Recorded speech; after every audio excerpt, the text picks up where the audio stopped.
جب میں تعلیم سے فارغ ہوئی تو ماں باپ کو میری شادی کی فکر ستانے لگی۔ یوں وہ میرے رشتے دیکھنے لگے۔ رشتے تو بہت آتے مگر ان کو کوئی موزوں نہ لگتا، کیونکہ میں بھی خوبصورت اور پڑھی لکھی تھی اور وہ میرے معیار کا رشتہ ڈھونڈنا چاہتے تھے۔ یوں ایک روز ہمارے گھر کچھ عورتیں آئیں۔ امی نے مجھ سے کہا کہ ابرش تم جا کر اپنا حلیہ درست کر لو، یہ عورتیں تم کو دیکھنے آئی ہیں۔ ان عورتوں نے مجھے اپنے بیٹے کے لیے پسند کر لیا۔ امی ابو بھی لڑکا دیکھنے گئے۔ لڑکا بہت خوبرو، سلجھا ہوا اور اچھی پوسٹ پر تھا۔ یوں میرے والدین کو یہ رشتہ بہت اچھا لگا۔ لڑکے نے مجھے دیکھا اور نہ میں نے اسے۔ پھر چٹ منگنی اور پٹ بیاہ کی تاریخ رکھ دی گئی۔ جب تیمور نے میرا گھونگھٹ اٹھایا تو چونک پڑے اور فوراً سے ایک جھٹکے سے پیچھے ہو گئے، جیسے انہیں کرنٹ لگ گیا ہو، اور پھر کہنے لگے، تمہاری تصویریں میں نے پہلے بھی دیکھی ہیں، تم ہو بہو وہی ہو۔ اچھا، وہ ابرش تم ہو؟ ان کا جسم جیسے کانپ رہا تھا۔ ان کی حالت اور باتیں سن کر میں پریشان ہو گئی۔ کچھ سمجھ نہیں آ رہا تھا کہ یہ سب کیا ہو رہا ہے۔ پھر وہ جیسے کچھ سنبھل کر بولے، دیکھو ابرش، آج ہماری زندگی کا آغاز ہو رہا ہے، اور یہ نئی زندگی کی عمارت سچائی کی بنیاد پر رکھنی چاہیے تاکہ یہ عمارت پائیدار ہو۔ دیکھو، غلطی کس سے نہیں ہوتی، انسان غلطی کا پتلا ہے۔ مجھے آج تک کسی لڑکی سے محبت نہیں ہوئی، لیکن مجھے اپنی ہونے والی بیوی یعنی تم سے بن دیکھے ہی محبت ہو گئی تھی۔ پتہ بھی نہ تھا کہ تم کون ہوگی، مگر مجھے یہ بھی پتہ نہ تھا کہ تم وہ ہو جسے میں بہت اچھے سے جانتا ہوں۔ اگر مجھے پتہ ہوتا تو تم سے کبھی شادی نہ کرتا۔ میں نے اپنی امی جان اور بہن کے کہنے پر تم سے شادی کی تھی۔ کاش اس رشتے کے طے ہونے سے پہلے میں تمہاری کوئی تصویر ہی دیکھ لیتا۔ میں نے کچھ ہمت اکٹھی کر کے کہا کہ کہیں آپ کو کوئی دھوکہ تو نہیں ہوا، کیونکہ میں آپ کو بالکل نہیں جانتی اور آج پہلی بار ہی میں آپ کو دیکھ رہی ہوں۔ وہ بولے، ہرگز نہیں، میں ایک بار نہیں کئی بار تمہاری وہ بیہودہ تصویریں دیکھ چکا ہوں۔ میں تو کبھی سوچ بھی نہ سکتا تھا کہ تم میری بیوی بنو گی۔ مجھے کچھ سمجھ نہ آ رہی تھی کہ یہ سب کیا ہو رہا ہے۔ پھر انہوں نے مجھ سے پوچھا، کیا تم ارسلان کو جانتی ہو؟ یہ سنتے ہی میرے قدموں سے زمین نکل گئی۔ میں کوئی جواب نہ دے پائی، تو میری خاموشی سے وہ میرا جواب سمجھ چکے تھے۔ پھر وہ گویا ہوئے کہ ارسلان میرا دوست ہے اور اس کے پاس میں نے تمہاری تصویریں دیکھی ہیں۔ میں نے کیا، وہ تو میرے سب دوستوں نے دیکھی ہیں۔ ان کی آواز جیسے لرز رہی تھی۔ وہ ہر دوست کو تمہاری تصویریں دکھاتا اور تمہارے اور اپنی محبت کے قصے سناتا۔ یہ سب سن کر میں جیسے پتھر کی مورتی بن گئی تھی، جیسے کسی نے میرے پیروں سے زمین کھینچ لی ہو۔ میں تو سوچ بھی نہ سکتی تھی کہ ارسلان اتنا نیچ ہے اور وہ ایسے بھی کر سکتا ہے، اور تیمور ارسلان کے دوست نکلیں گے۔ میں نے تو ارسلان سے بے پناہ محبت کی تھی، اور ارسلان… ان دنوں میں سیکنڈ ایئر میں تھی۔ علم نہیں تھا کہ ارسلان مجھے پسند کرتا ہے۔ ایک دن اس کی بہن لبنہ ہمارے گھر آئی اور ایک کاغذ مجھے دیا۔ بولی، ابرش، کئی روز سے ارسلان میری خوشامد کر رہا تھا کہ میں یہ تم کو دے دوں، اور میں انکار کر رہی تھی کہ کہیں تم ناراض نہ ہو جاؤ۔ اسی وجہ سے تمہارا نمبر بھی اسے نہ دیا کہ وہ تمہارے گھر کا نمبر ہے، اور یہ کہ پہلے تمہاری اجازت مل جائے۔ لیکن آج جب اس نے میرے آگے ہاتھ جوڑ دیے تو اس کا کہا ماننے پر مجبور ہو گئی۔ اب تمہاری مرضی کہ تم اس کو پڑھ لو یا بغیر پڑھے پھاڑ دو۔ یہ کہہ کر اس نے کاغذ میرے رجسٹر میں رکھ دیا اور چلی گئی۔ رجسٹر کھولتے وقت میرے ہاتھ کانپ رہے تھے۔ میں نے اپنے کمرے کا در اچھی طرح بند کیا اور کاغذ کی تحریر پڑھنا شروع کر دی۔ وہی باتیں جو اظہار محبت کے طور پر لڑکے لڑکیوں کو لکھتے ہیں۔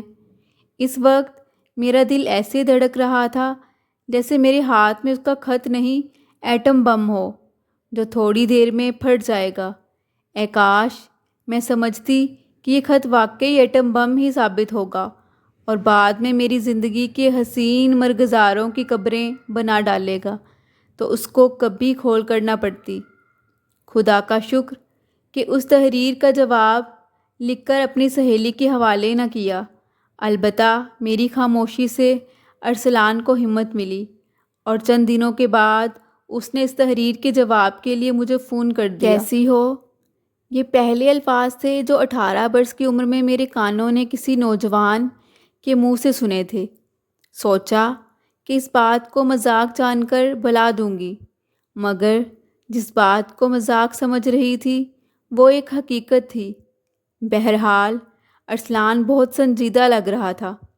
وہ ہر حال میں اپنی بات کا جواب چاہتا تھا۔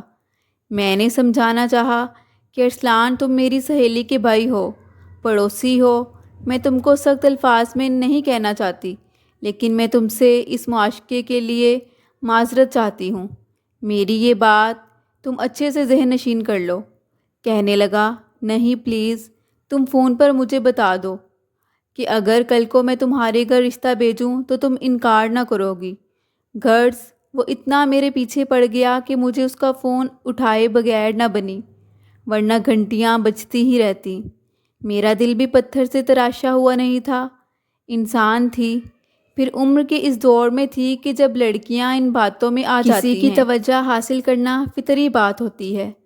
فون پر بات کرتے کرتے یہ سلسلہ رفتہ رفتہ محبت کے رشتے میں تبدیل ہو گیا۔ ہم روزانہ بات کرتے، سردیوں کی لمبی راتوں میں ہم گھنٹوں فون پر محو گفتگو رہتے۔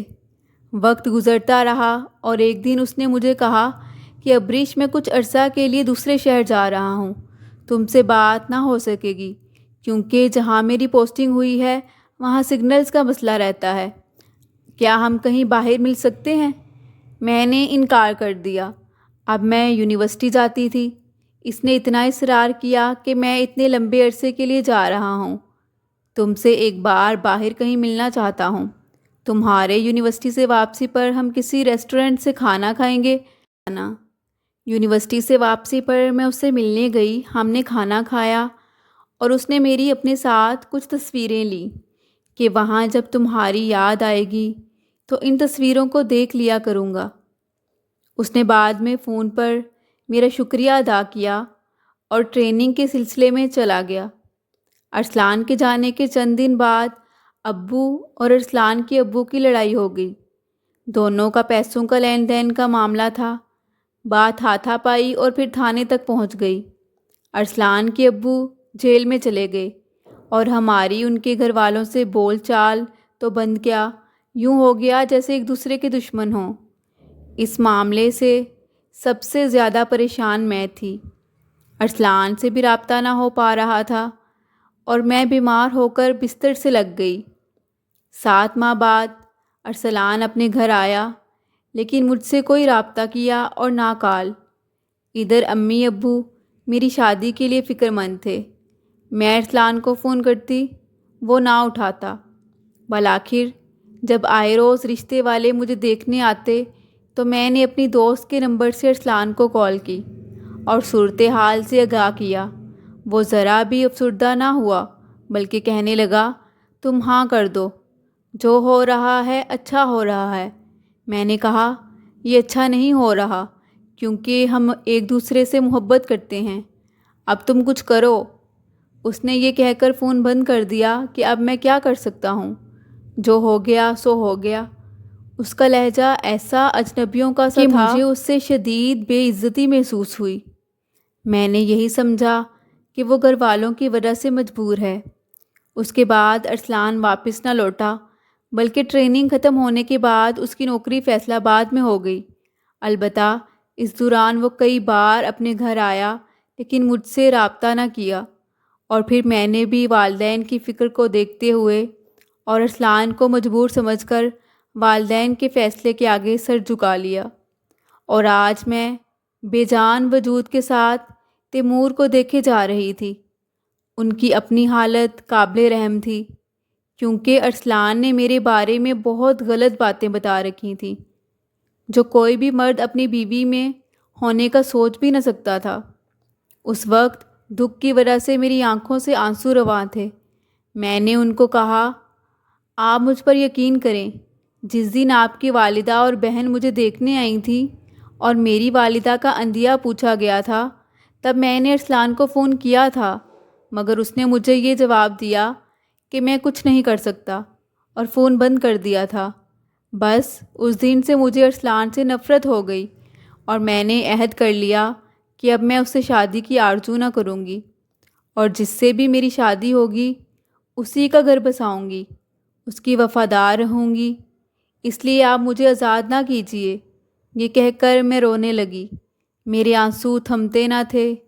میں تیمور کے پاؤں میں بیٹھ گئی اور کہا کہ آپ مجھے معاف کر دیجیے تو میں سب کچھ بھول جاؤں گی اور صدقے دل سے آپ کی خدمت کروں گی۔ میری التجا نے اس وقت تیمور کا دل موم کر دیا، لیکن ان کے دل سے وہ باتیں جاتی نہ تھیں۔ کبھی کبھی وہ میرے ساتھ بہت اچھا سلوک رکھنے کی کوشش کرتے، مگر جیسے یہ سب ان کے بس میں نہ تھا۔ بالآخر میں شادی کے 10 دن بعد طلاق کے ساتھ والدین کی دہلیز پر آ گئی۔ سوچتی ہوں ارسلان نے کیسے میری زندگی تباہ کر دی۔ پہلے محبت کا ڈھونگ رچایا اور پھر میرے والدین کا بدلہ مجھ سے لیا۔